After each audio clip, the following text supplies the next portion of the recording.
अजून एक मोठी बातमी येते। गेल्या 1.5 तासांपासून गिरीश महाजन आणि छगन भुजबळ यांच्यामध्ये बंद दाराआड चर्चा सुरू आहे। गिरीश महाजन आणि छगन भुजबळ या दोघांमध्येच बंद दाराआड खलबत सुरू आहे। नाशिकच्या जागेवरून या बैठकीमध्ये चर्चा होते आहे। भाजपने नाशिकच्या जागेसाठी सेना राष्ट्रवादीमध्ये रस्सीखेच असल्याचं आपल्याला पाहायला मिळतंय। नाशिकची जागा कुणाला, सेना की राष्ट्रवादी, अशी चर्चा सुरू झाली आहे। काय सांगायचं? अरे मी रोज असतो इकडे, हे आपल्याला सगळ्यापासून कंटिन्यू आहे। बरं मला सांग, कोण पाहिजे तुम्हाला? मी पाहिजे का? हे पाहिजे? आता तुम्ही घ्या, त्यांचा नंबर हे जे आहे त्यांचा सर्वत्र संचार असतो। त्याच्यामुळे यांना अगोदर घ्या, मला घ्या। मुक्त संचार साहेब, जवळपास 1.25 तास चर्चा झाली बंद दाराआड तुमच्यामध्ये। काय नक्की नाशिकच्या जागेला? अरे नाही रे, मुंबईची मॅच आज आहे, काय काय होऊ शकतं? हार्दिक पांड्या वगैरे बस खेळेल का वगैरे अशी सगळी चर्चा चालली होती। भुजबळ साहेब सिक्सर मारणार का? भुजबळ साहेब सिक्सर मारणार? अरे सिक्सर हे जे आहेत ना, हे मेन कोच म्हणतात ना येतले। नाही असं आहे की आता उद्या आता रजा आहे, परवा 2 तारीख, 3 तारखेला शेवटचा दिवस आहे फॉर्म भरायचा। आणि विशेषतः म्हणजे उरलेले जे आहेत महाराष्ट्रातले, मला असं वाटतं की सगळ्यांचाच उद्या फॉर्म भरायचा 3 तारखे, म्हणजे आपल्या धुळ्यापासून तर मुंबईपर्यंत शेवटच्या टप्प्यातली आपली निवडणूक आहे। त्याच्यामुळे एकतर जे आहे 2 तारखेला सकाळी 9 वाजता जे आहे मोठी रॅली काढायचं ठरलेलं आहे।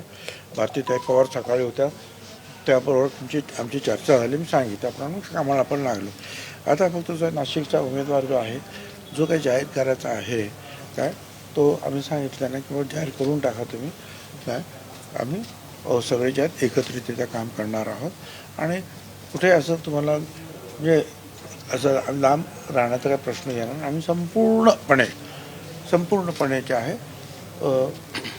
शेवटी जे आहे लक्ष आहे आपलं की मोदी साहेबांना या देशाचं प्रधानमंत्री आपला परत करावंच लागेल। कारण देशातली तर परिस्थिती आहेच, परंतु आंतरराष्ट्रीय परिस्थितीसुद्धा पाहिली, त्या देशामध्ये सुरू असलेल्या लढाया, वॉर, अमुक अशा वेळेस कणखर नेतृत्वाची आवश्यकता आहे। आणि ते कणखर नेतृत्व आपल्याला सुदैवानं मोदी साहेबांच्या रूपाने दिसत आहे। त्याच्यामुळे बाकीच्या काही गोष्टी किती काही असल्या तरीसुद्धा आपल्या नाशिक जिल्ह्यातून आपल्याला हे 2-3 जे खासदार, हे 2 आणि पुढचा अर्धा धुळेचा येतो आहे, तिथे आपल्याला भरपूर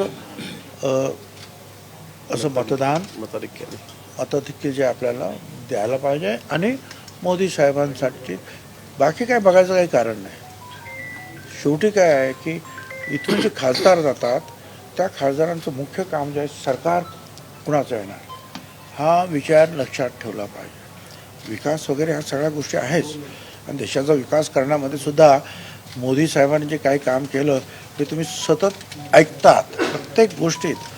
म्हणजे ग्रामीण प्रश्न असतील, शहराचे प्रश्न असतील, सगळ्या प्रश्नाच्या बाबतीमध्ये, त्याच्यामुळे त्याची काही उजळणी करण्यात मला कारण वाटत नाही। तर त्यासाठी ही सगळी काही आमची जी आहे प्रयत्न सगळे चालू आहेत, आणि त्या दृष्टीने आम्ही चर्चा केली, कुठे कुठे कमी आहे, काय काय करायला पाहिजे, अशी साध्यंत चर्चा जी आहे आम्ही ह्या नाशिक जिल्ह्यात 2-3 मग त्या अनुषंगाने राज्यामध्ये सुद्धा कुठे कुठे काय चाललेलं आहे त्याची चर्चा झाली। आता बाकीचं यांना विचारा। उमेदवारावर थोडीशी चर्चा झाली।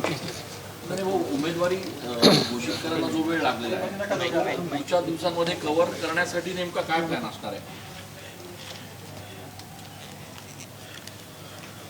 तेच त्यांना सांगितलं की बाबा आता फक्त उद्याचा दिवस तो बंद आहे, आणि परवा शेवटचा समजा ना 3 तारखेपर्यंत थांबायचं। त्याच्यामुळे आता जे काय करायचं ताबडतोब करायला पाहिजे। तर आज रात्रीतून कदाचित ते होईल, तर बघा आता काय सांगतील ते। उमेदवारी घोषित करण्यासाठी जो वेळ लागलेला आहे, तो येणाऱ्या दिवसात कव्हर करण्यासाठी काय प्लॅन असणार आहे का? काय निश्चित त्या संदर्भातच माननीय भुजबळ साहेबांनी आम्ही चर्चा करत होतो। भुजबळ साहेब नाशिक जिल्ह्यातलं एक जुने नेते आहेत, महाराष्ट्रातले आणि या सरकारमधले मोठे नेते आहेत आणि म्हणून त्यांच्याशी चर्चा करावी. तिकीट मला वाटतं उद्या जाहीर झालं पाहिजे. उद्या दुपारपर्यंत सकाळपर्यंतच मला वाटतं तिकीट जाहीर होईल. आता त्या संदर्भामध्ये तिन्ही नेते वरती आहेत, ते त्या ठिकाणी निर्णय करतील.